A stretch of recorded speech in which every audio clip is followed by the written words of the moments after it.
शिव महापुराण की कथा को श्रवण कर रहे हो तो आपका और हमारा ये तो सील ठप्पा लग गया कि अगला जन्म नहीं होने वाला, बाबा के चरणों में जाने वाले हैं, ये फिक्स है।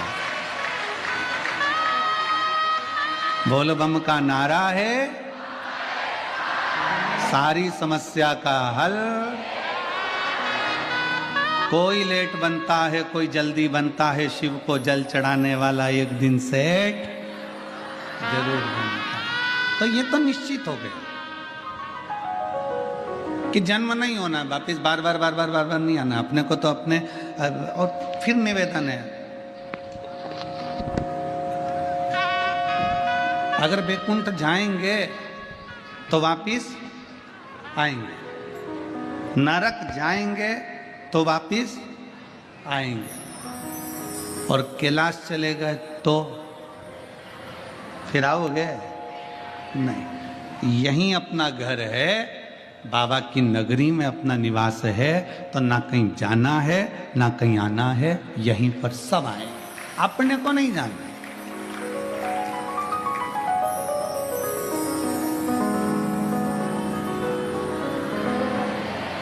अभी हम रास्ते में आ रहे थे तो चित्रकूट, आज बड़े आनंद के साथ में कथा का रसतत्व है। ये पिता का घर है काशी, जिसका केवल नाम उच्चारण मात्र कर दिया जाए, केवल वो कहते हैं ना, लोग डराते हैं तो दूसरे के नाम से डराते हैं। लोग कहते हैं लो फोन पे बात कर लो, हमारे काका जी की पहचान है, लो बात कर लो हमारी। स्कंद पुराण कहती है, स्कंद पुराण का काशी खंड कहता है कि दुनिया के लोग भय दिखाएंगे, डराएंगे दूसरे के नाम से, पर अगर जीव नरक भी जा रहा है, बैकुंठ भी जा रहा है, और वहां चित्रगुप्त महाराज सामने खड़े होकर पूछेंगे कि तूने पुण्य कौन सा करा, तूने सत्कर्म कौन सा करा, तुम्हारे मुख से कुछ ना निकले, केवल काशी एक संबोधन ही निकल गया, तो चित्रगुप्त भी हाथ जोड़कर कह देंगे इसको कैलाश छोड़कर आ। ये साधारण भूमि नहीं है, ना जाने कितना तप, कितनी साधना, कितनी आराधना, पूरा ब्रह्मांड, पूरी सृष्टि जल में मग्न हो जाती है। सतयुग आता है, त्रेता आता है, द्वापर आता है, कलयुग आता है, नष्ट हो जाता है, चले जाता है, फिर वापिस सृष्टि रचना प्रारंभ होती है। कितनी बार सृष्टि पानी में डूब गई, कितनी बार सृष्टि जल में मग्न हो गई, कितनी बार सृष्टि समाप्त हो गई, पर पूरी भूमंडल पर केवल एक काशी ऐसी अजर और अमर है जो कभी समाप्त नहीं होती, वो हमेशा की हमेशा रहती है, वो कभी समाप्त नहीं होती, और बड़ी बड़ी पवित्र है, बड़ी पवित्र, बड़ी आनंद है। और इसकी पवित्रता का ध्यान आपको और हमको भी रखना है, इसकी पवित्रता का ध्यान आपको और हमको रखना है। काशी पवित्र है, उसकी पवित्रता आप और हमको बनाकर रखना। गंगा जी का स्नान करने जाओ, मना नहीं है, पर याद रखना कोई गंदगी मत फैलाना। कथा श्रवण करने के लिए बैठे हो, कंकर कंकर में मेरा शंकर है, विश्वनाथ की धरा की एक एक कंकर में मेरा शंकर समाया हुआ है, कहीं ऐसी ऐसी जगह पर कोई गंदगी मत करना। रोज प्रतिदिन कथा सुनने के बाद शाम का समय मिल जाए तो जितना कचरा पड़ा हो उसको एकत्रित करना, कचरे की गाड़ी आएगी उसमें डालकर उसको पहुंचा देना, अपनी भूमि को अपने को स्वच्छ रखना है। कण कण में शंकर है।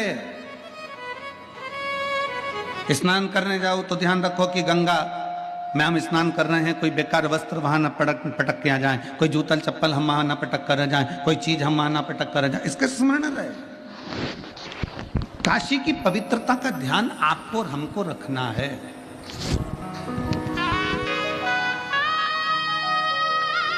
और शंभु शरण मांगू घड़ी रे, दुख काटो दया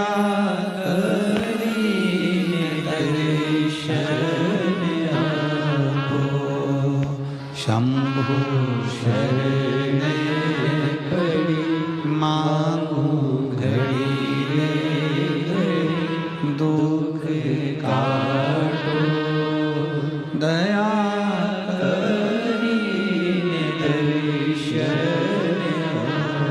ये पवित्र भूमि का, पवित्रता का भाव का स्मरण हमको रखना। प्रतिदिन कथा छूटने के बाद में आपका नियम होना चाहिए कि मैं इस पवित्र धरा पर कोई बिस्कुट का पैकेट पड़ा है, कोई छिलका पड़ा है, कोई केले का छिलका पड़ा है, कोई सामान पड़ा है, उसको इकट्ठा कर कर एक जगह रख दीजिए। पवित्रता का ध्यान रखें। हम बहुत कुछ नहीं कर सकते काशी में आकर,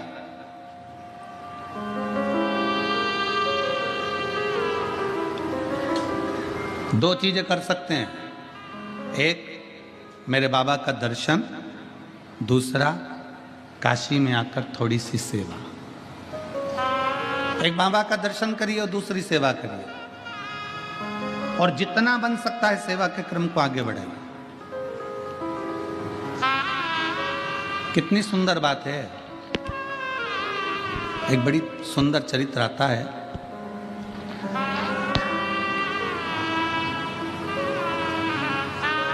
एक पुलोमा असुर है और उसकी एक बेटी है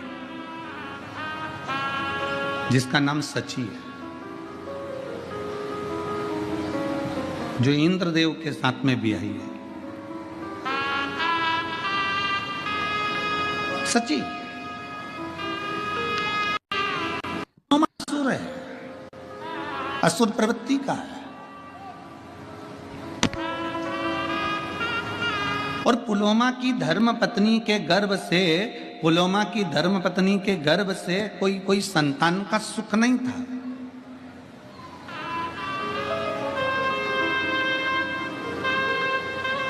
पुलोमा की धर्म पत्नी के गर्भ से कोई संतान नहीं थी, कोई औलाद नहीं थी। असुर है पुलोमा, असुर प्रवृत्ति का है पुलोमा, पर संतान का सुख नहीं था। अब उसको जब संतान की प्राप्ति नहीं हुई, बड़ा क्रोध में आ गया, बड़ा गुस्से में आ गया। करे तो करे क्या? पुलोमा ने विचार कर लिया कि अब देवताओं ने मुझे संतान नहीं दी है, इसलिए मैं सारे देवताओं को परेशान कर दूंगा। मुझे औलाद का सुख नहीं प्राप्त हुआ है तो मैं सारे देवताओं को परेशान कर दूंगा। सारे देवताओं के पीछे पुलोमा पड़ गया, सारे देवताओं के पीछे। बैकुंठ जाए, वहां भगवान नारायण को परेशान करे। ब्रह्मलोक में जाए, ब्रह्मा जी को परेशान करे। इंद्र लोक जाए तो इंद्र को परेशान करे। जहां जहां गरुण वरुण जितने लोक है, सारे लोकों में जाता और सबको परेशान करता, सबको कष्ट देता, सबको कष्ट, सबको परेशान करता, सब परेशान। एक दिन पुलोमा की पत्नी ने पुलोमा से कहा कि एक बात बताओ कि तुम रोज रोज चले जाते हो और हाहाकार मचा हुआ है, सारी दुनिया में तुम्हारा हाहाकार चल रहा है, कहीं तुम सबको परेशान कर रहे हो। अब की बार मैं चाहती हूं कि जब तुम किसी देवता को परेशान करने के लिए जाओ, कष्ट देने के लिए जाओ, तो उस समय मैं आपके साथ चलूंगा।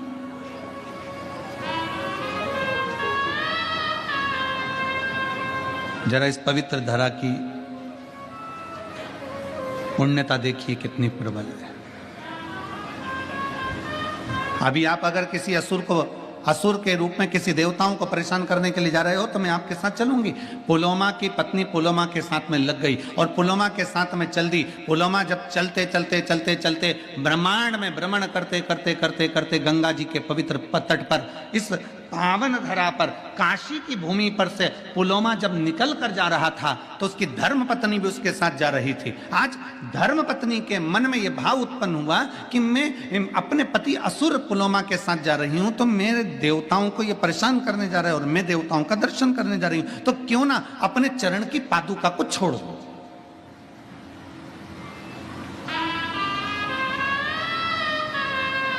अपने चरण की पादुका को मैं त्याग दूं। कभी कभी आपके मन में भी ऐसा भाव जागृत होता है जब आप विश्वनाथ जी का दर्शन करने के लिए जाते हैं। कभी कभी आपके मन में भी यह भाव जागृत होता है जब आप गंगा जी का स्नान करने के लिए जाते हैं।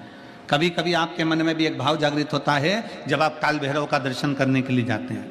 कभी कभी आपके मन में भी भाव उत्पन्न होता है जब भगवान मां अन्नपूर्णा का दर्शन करने के लिए जाते हैं। क्या करते हैं? अरे पास में मंदिर है ना, चप्पल कहाँ लेके जाऊंगी, मंदिर के दरवाजे पर छोड़ूंगी, यहाँ बात छोड़ूंगी, इससे अच्छा ये चप्पल में गाड़ी के अंदर छोड़ के चली जाऊं।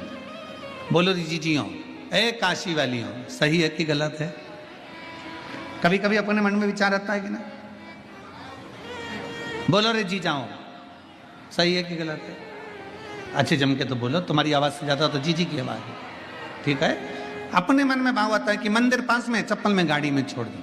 अब ये तुम्हारी बुद्धि में, तुम इतने वीआईपी रहने वाले, तुम इतने चकाचक रहने वाले, एक मिनट तुम हॉल से भी अगर रसोई घर में जाओ तो बिना चप्पल के नहीं जाओ, तुम अपने वॉशरूम में भी जाओ तो बिना चप्पल के नहीं जाओ। तुम्हारी बुद्धि में ये आया कैसे कि मंदिर सामने है तो चप्पल गाड़ी में छोड़ जाऊं? ये तुम्हारी बुद्धि में, तुम्हारे मन से नहीं आया। जो तुम्हारे माता पिता ने भगवान शंकर को एक लोटा जल चढ़ाया था, उस जल का प्रताप तुम्हारी बुद्धि में आ गया और तुमने चप्पल गाड़ी में छोड़ दी और पैदल नग्न पैर से, नंगे पांव से, चप्पल को त्याग कर, पादुका को त्याग कर, जूते को त्याग कर और बाबा के धाम की ओर चल दिए, भगवान के मंदिर की ओर चल दिए। मंदिर पास में, तुम चाहते तो चप्पल को साथ पहन कर जाते, द्वार पर छोड़ देते, पर तुम्हारी बुद्धि में जो आया वो भगवान शिव की कृपा से आया। पर चप्पल का त्याग करा, नंगे पैर चलकर जा रहे हो, नंगे पैर चलकर जा रहे हो।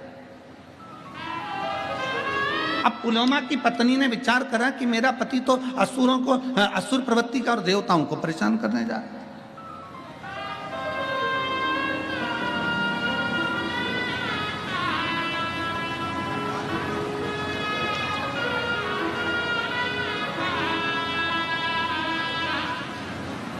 असुर जितने थे ना, इनकी जो धर्म पत्नियां थी ना, अपने पति का युद्ध देखना पसंद करती थी। रामचरितमानस में एक बड़ा सुंदर भाव आया। रामचरितमानस में रावण मर गया, मंदोदरी रो रही है। रावण मर गया, मंदोदरी रो रही है, खूब आंसू ढाल ढाल कर रो रही है। तो मेरे राघव जी के मन में आया, मेरे राम जी के मन में आया, जरा पता तो करूं कि मंदोदरी इतना क्यों रो रही है। राम जी तुरंत लखन लाल जी के साथ, हनुमंत लाल जी के साथ में मंदोदरी के पास पहुंच गए। मंदोदरी क्यों रो रही हो? तुम्हारा पति मर गया इसलिए रो रही हो? मंदोदरी बोली नहीं, कर्म की गति है, भोगना तो है। मुझे मालूम था मेरा पति मरेगा। मंदोदरी, तेरे पुत्र मर गए तू इसलिए रो रही है? कर्म की गति है, मैं जानती थी कि मेरे पुत्र गलत का साथ दे रहे हैं तो वो भी मरेंगे। मंदोदरी, तेरा देवर कुंभकर्ण मर गया इसलिए रो रही है? नहीं, कर्म की गति है, वो भी भोगना है। तेरा पूरा राक्षस कुल समाप्त हो गया मंदोदरी, तू इसलिए रो रही है? मंदोदरी कहती है नहीं, मेरा रोना इसलिए भी नहीं है। फिर मंदोदरी तू रो क्यों रही है? किस लिए तुझे रोना आ रहा है? तो मंदोदरी कहती है मैं रो इसलिए रही हूं कि दरवाजे पर इतने दिन से राम आकर खड़े थे और मैं दरवाजे के बाहर निकलकर उसका दर्शन ना कर सकी, इसलिए रो रही हूं। लंका के दरवाजे पर राम खड़े थे और मैं उसका दर्शन ना कर पाई। लंका के दरवाजे पर राम आकर खड़े थे और मैं उनका दर्शन ना कर पाई। तो भगवान राम ने कहा मंदोदरी, ये कोई अच्छी बात थोड़ी ना है कि किसी अच्छे कुल की स्त्री बाहर निकलकर दर्शन करने के लिए बाहर आए। नहीं स्वामी, अगर मैं मेरे पति से कहती कि मुझे युद्ध का दर्शन कराना है तो मेरे पति युद्ध का दर्शन कराते। मैं युद्ध देखने के लिए नहीं आती, केवल आपका दर्शन करने के लिए आती कि मेरे दरवाजे पर राम आए हैं तो उनका आदर कर लूं, सम्मान कर लूं, सत्कार कर लूं, उनका दर्शन कर लूं, उनका दर्शन कर लूं, बस उनको प्रणाम कर लूं। राम जी ने कहा मंदोदरी तुझे युद्ध देखने का इतना शौक है? नहीं, शौक नहीं है, केवल आपके दर्शन का शौक है। ठीक है मंदोदरी, ये दशरथ पुत्र राम आज तुझे वचन देता है, अगर तू युद्ध का दर्शन करना चाहती थी तो मैं तुझे युद्ध का दर्शन कराऊंगा, पर इस जन्म में नहीं मंदोदरी। मेरा जो अगला अवतार होगा कृष्ण अवतार, तब मैं तुझे युद्ध के मैदान में खुद बुलवाऊंगा। तू जब तक मंदोदरी कहती है मैं तो मर जाऊंगी, मेरे प्राण छूट जाएंगे, भगवान कहते तुझे मरने भी ना दूंगा। और आया था समय, आप सभी ने महाभारत का एक सुंदर चरित्र श्रवण करा होगा। भीम ने शब्द कह दिया था द्वारकानाथ के सामने, द्वारकाधीश चिंता करने की जरूरत नहीं है, ऐसे कौरवों की सेना को तो मैं मरोड़ कर छोड़ दूंगा और तोड़ कर इनको फेंक दूंगा, इनको तो मैं जीवित नहीं रहने दूंगा। जब भगवान द्वारकानाथ के शब्द सुना तो द्वारकाधीश को लगा कि पांडवों में सबसे ज्यादा अभिमान भीम को अपनी वीरता का है, यह बर्बाद कर देगा, ये समाप्त कर देगा।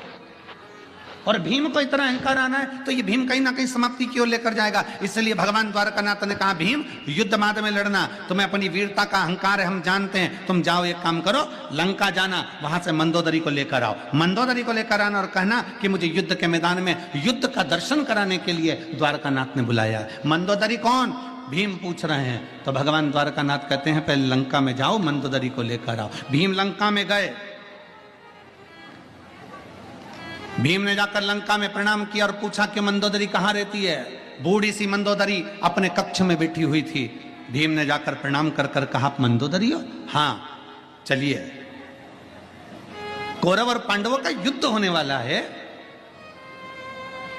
उसका दर्शन करने के लिए द्वारकानाथ ने बुलाया है। मंदोदरी की आंख से आंसू बह गए। द्वारिकाधीश, मेरे राम जी का अवतार हो गया, प्रणाम करती हूं मेरे द्वारकानाथ को। द्वारकानाथ? किसका युद्ध है? मेरे द्वारकाधीश युद्ध लड़ रहे हैं। भीम कहते हैं, द्वारकानाथ युद्ध नहीं लड़ रहे, मेरे